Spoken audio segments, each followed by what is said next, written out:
There is a word being used in the UK right now that the political class is desperate to dismiss. A word they call a myth. A word they say belongs to fringe commentators and foreign news networks who don't understand Britain. That word is no-go zone, and they're half right. There is no official government list, no Home Office designation, no map on the Met Police website with red areas circled and labelled. That is true. But here is what is also true, and what they absolutely do not want you thinking about. There are streets in Leeds where a police car was overturned and a double-decker bus was set on fire while officers were physically driven out of the area. There are neighbourhoods in Birmingham where the crime rate hits 439 incidents per 1,000 residents, nearly one crime for every 2 people living there. There are forces across England where priority calls are taking over 5 hours to get a response.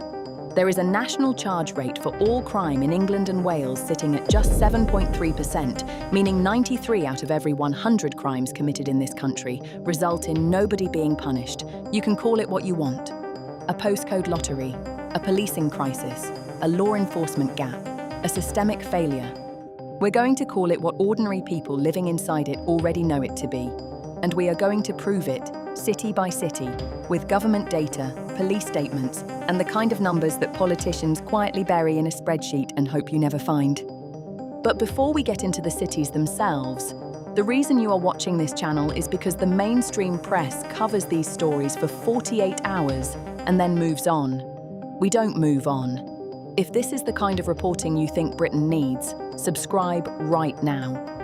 Because what follows is the most detailed breakdown of the UK's policing collapse you will find anywhere online. Before we name the cities, we need to understand the national backdrop, because what is happening in these 5 cities is not a local failure. It is a local expression of a national one. In 2014 to 15, 15.5% of all crimes in England and Wales resulted in a charge. That was already considered low. A decade later, in 2024 to 25, that figure stands at 7.3%. It has been cut in half. In 10 years, let that land. For every 100 crimes committed in England and Wales today, 93 result in no charge whatsoever. Nobody prosecuted, nobody convicted, nobody punished. And it gets worse when you break it down by crime type. The charge rate for shoplifting nationally is just 18%, and for the Metropolitan Police specifically, just 5.8%. For burglary, the charge rate nationally is 5.5% for home burglary. For theft from the person, your phone snatched from your hand on the street, the charge rate is 0.7%. Not 7%. 0.7. One charge for every 143 reported incidents. This is the environment in which criminals across 5 major British cities are operating. They are not guessing that nothing will happen to them. They have done the arithmetic. The system has told them, through years of data, that the probability of facing meaningful consequences is somewhere between slim and statistically negligible. Now let's go to the cities. City 1. London, the capital where theft from the person is 22 times the national average. We start in London because the numbers are simply impossible to ignore. Theft from the person in London runs at 22 times the national average, a figure that has increased from 12 times the national average just 3 years ago. Think about what that trajectory means. 3 years ago, it was already extraordinary. Now it is nearly double that. And the trend is still rising. 71,391 mobile phones were stolen in London in 2025. 102,083 shoplifting offences were recorded by the Met in the year to May 2025, up 42% year on year. Knife crime hit a record 16,344 offences in 2024/25, the highest figure ever recorded in that dataset. Meanwhile, the force trying to police a city of 9 million people has shrunk from 34,523 officers in April 2023 to just 31,181 by March 2026, nearly 7,000 below the Met's own assessment of what it needs.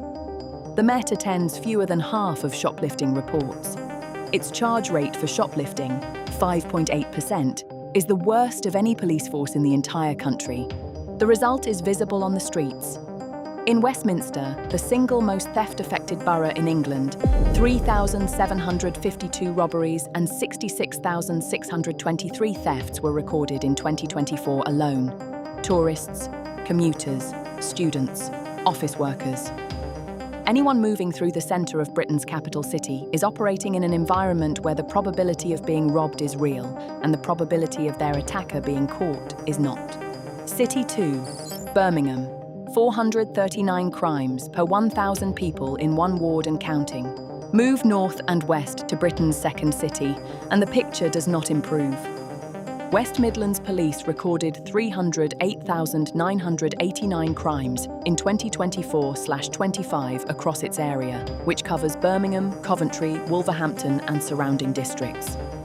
The force's own profile states explicitly that 46% of the population it serves lives in the top 20% most deprived wards in the country, and that it faces significant threats from within and outside of the region from serious organised crime and exploitation.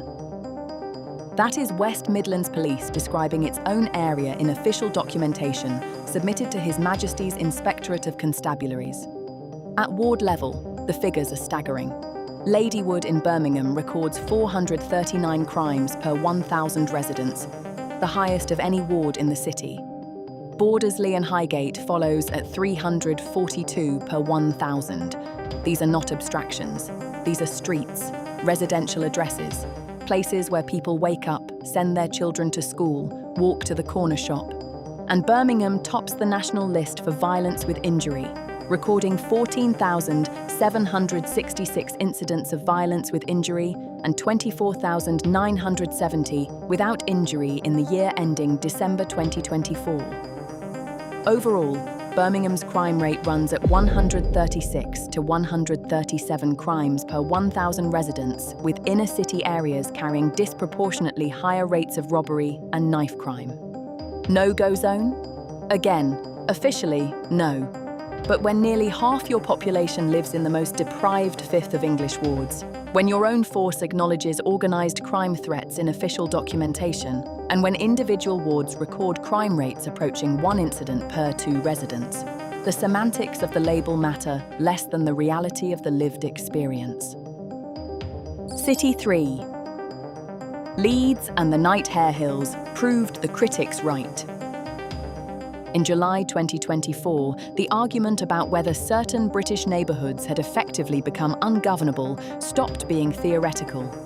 In Hare Hills, Leeds, hundreds of people flooded the streets, a police car was overturned, a double-decker bus was torched, roads were barricaded with burning debris, and police were physically forced to withdraw from the area. West Yorkshire Police's own Chief Constable told an extraordinary council meeting afterwards that police operations had been quickly overwhelmed.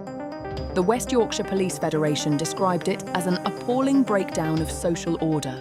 For several hours that night, there was a neighbourhood in a major British city from which police had withdrawn.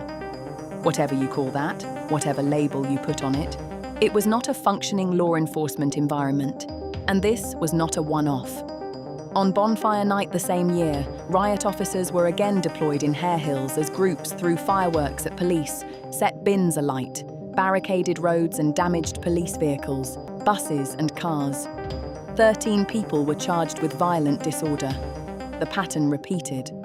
West Yorkshire Police reported a crime rate of 114.5 crimes per 1,000 population in 2024/25. The highest of any major police force area in England. Leeds sits within that. And in Outer Rothwell in West Yorkshire, all 165 burglaries recorded over a 3-year period went completely unsolved. Every single one. Not 50%, not 80%, everyone. When every burglary in your area goes unsolved for 3 years running, what message does that send to everyone who lives there? And what message does it send to everyone who commits crime there? City 4, Manchester, 178 crimes per 1,000 residents and a force that admits it doesn't pursue 4 in 10 crimes. Greater Manchester sits at 108.2 crimes per 1,000 population. the second highest rate of any major police force area in England. In the city itself, the figure runs between 150 and 178 crimes per 1,000 residents, depending on the area, driven by assault, property crime, and urban theft concentrated in student-heavy neighbourhoods and nightlife districts. But the statistic that should alarm every resident of Greater Manchester is not the crime rate itself. It is what happens after a crime is reported. Because it was Greater Manchester Police that publicly disclosed in its own communications that 4 in 10 crimes were not being pursued. 4 in 10. Acknowledged, official, not a leak, not a whistleblower, a disclosure. That was a few years ago.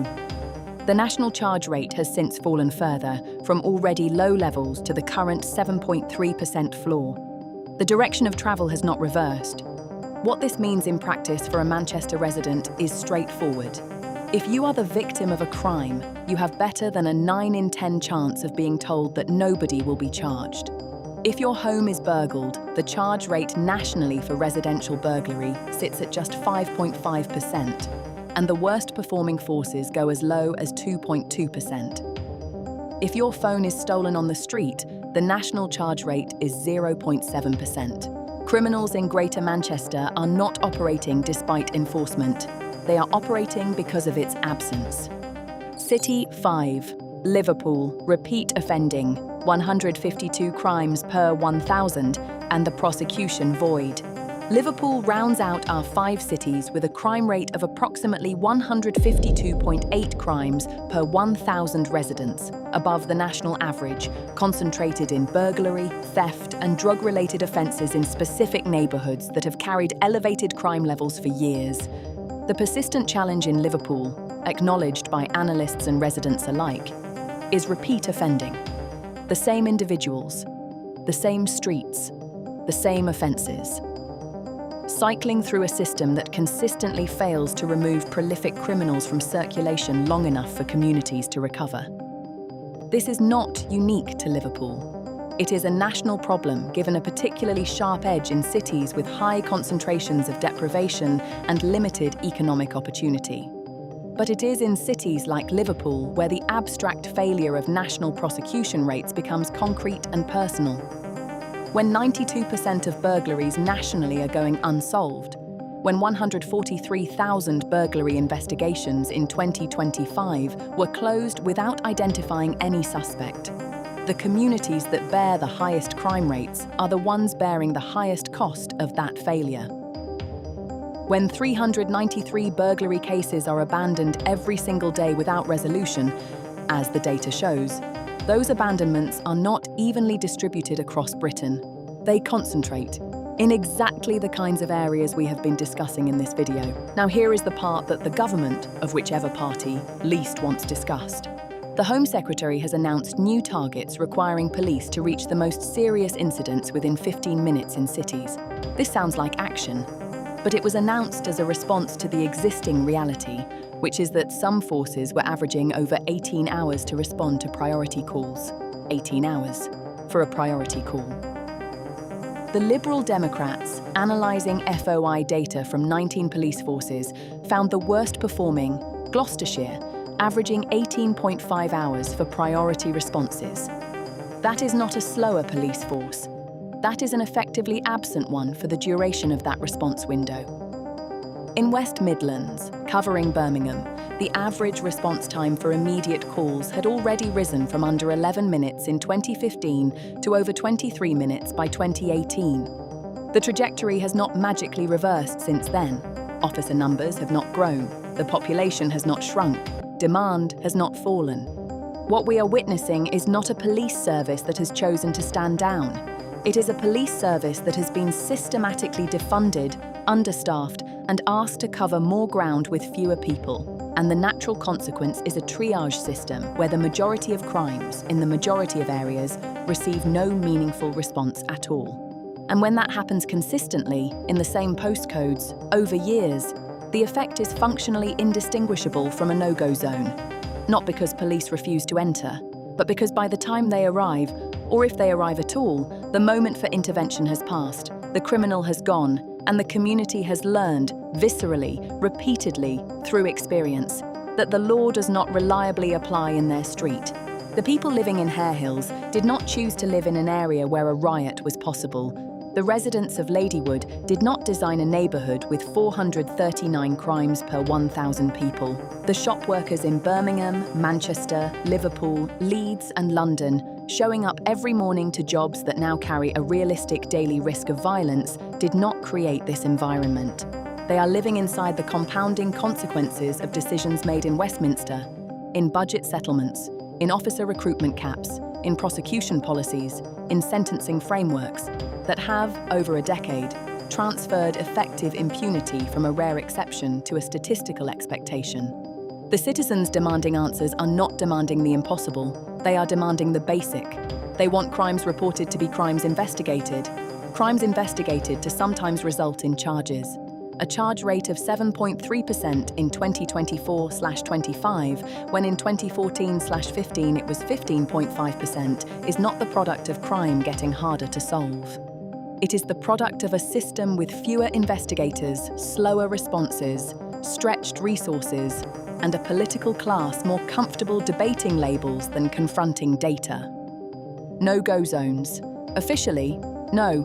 Functionally. And the data is available to anyone willing to look at it without flinching. We looked, and now so have you.